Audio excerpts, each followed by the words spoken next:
माया सभ्यता सदियों तक फली फूली। उन्होंने मेसोअमेरिका के वर्षावनों में प्रभावशाली शहर बनाए, एक ऐसा क्षेत्र जिसमें मेक्सिको, ग्वाटेमाला, बेलीज और होंडुरास के कुछ हिस्से शामिल हैं।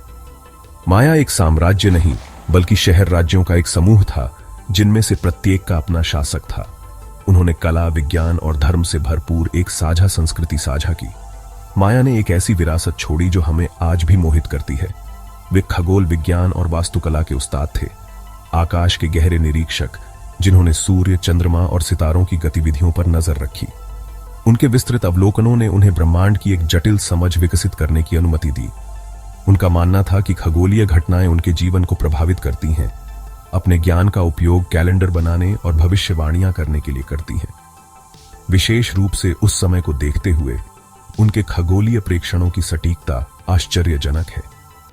माया सभ्यता केवल विज्ञान के बारे में नहीं थी, यह कला के बारे में भी था। उनकी स्थापत्य उपलब्धियां उनके कौशल का प्रमाण है।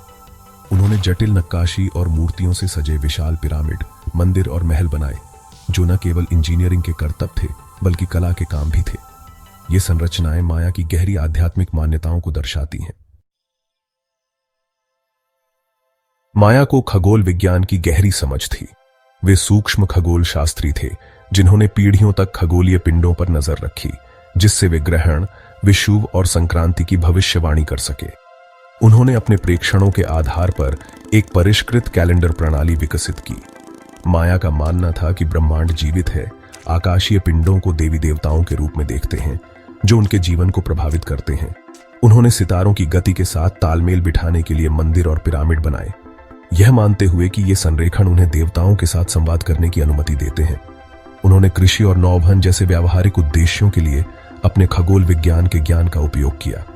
ऋतुओं को समझकर वे फसलों को इष्टतम समय पर बो और काट सकते थे, और तारों को देखकर वे लंबी दूरी तय कर सकते थे। उनके अस्तित्व के लिए उनका खगोलीय ज्ञान आवश्यक था।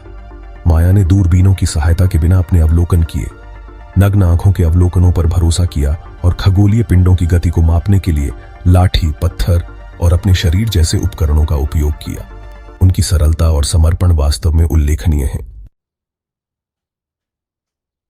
माया ने एक जटिल कैलेंडर प्रणाली विकसित की, जो उनकी सबसे स्थायी विरासतों में से एक है। यह समय और ब्रह्मांड की उनकी गहरी समझ को दर्शाता है। कैलेंडर केवल दिनों को ट्रैक करने का एक तरीका नहीं है, बल्कि एक परिष्कृत प्रणाली है जो समय के विभिन्न चक्रों को आपस में जोड़ती है। सबसे प्रसिद्ध माया कैलेंडर लॉन्ग काउंट है, जो एक रैखिक कैलेंडर है जो 3114 ईसा पूर्व में एक पौराणिक निर्माण तिथि के बाद से दिनों की संख्या गिनता है। लॉन्ग काउंट का उपयोग ऐतिहासिक घटनाओं को रिकॉर्ड करने और दीर्घकालिक भविष्यवाणियां करने के लिए किया गया था। माया ने एक 260 दिवसीय अनुष्ठान कैलेंडर का भी उपयोग किया, जिसे टजोल्किन कहा जाता है, जिसमें 13 संख्याओं के साथ 20 दिन के नाम होते हैं। प्रत्येक दिन का एक अनूठा संयोजन होता है, जो इसे एक विशिष्ट अर्थ देता है।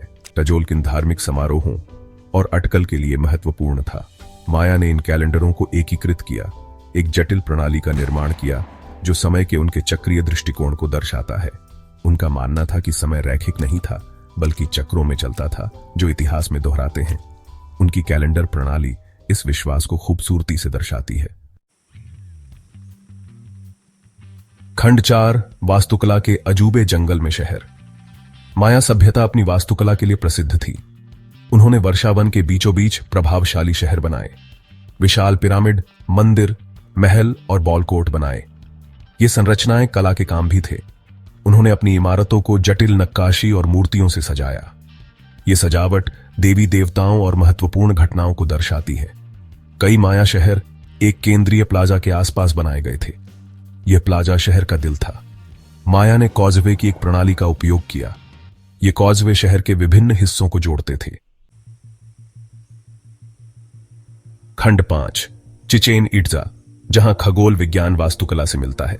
चिचेन इट्जा सबसे प्रसिद्ध माया शहरों में से एक है। यह मेक्सिको के युकाटन प्रायद्वीप में स्थित है। यह यूनेस्को की विश्व धरोहर स्थल है। सबसे प्रतिष्ठित कुकुलकन का पिरामिड है। यह 9 छतों वाला एक सीढ़ीदार पिरामिड है। पिरामिड विषुव के साथ संरेखित है। डूबता सूरज सांप का भ्रम पैदा करता है।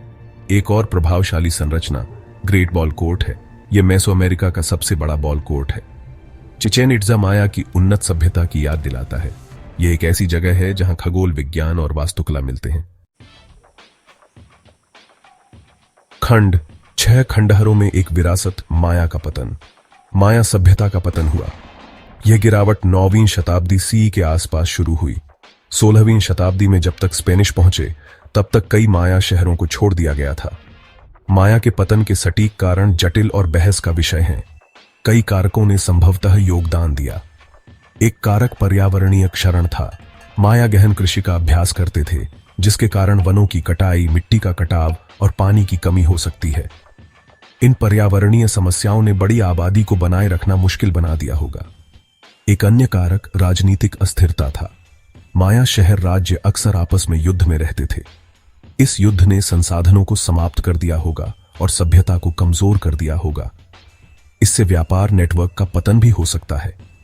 जलवायु परिवर्तन ने भी भूमिका निभाई होगी।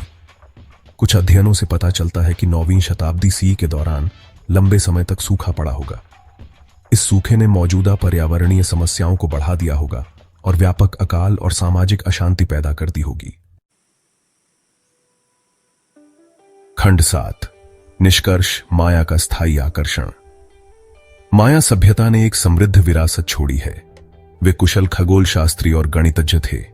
उन्होंने एक जटिल कैलेंडर प्रणाली विकसित की। उन्होंने प्रभावशाली शहर बनाए। वे प्रतिभाशाली कलाकार और कहानीकार भी थे।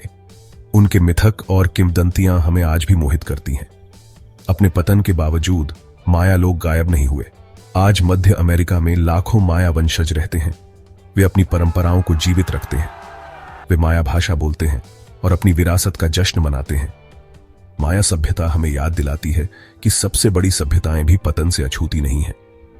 यह हमें अतीत को समझने का महत्व सिखाती है। यह हमें दिखाता है कि कैसे प्राचीन संस्कृतियां अभी भी हमें प्रेरित कर सकती हैं। खगोल विज्ञान, वास्तुकला और कला में माया की उपलब्धियां हमें विस्मित करती हैं। उनकी कहानी मानव सरलता और रचनात्मकता की शक्ति का प्रमाण है।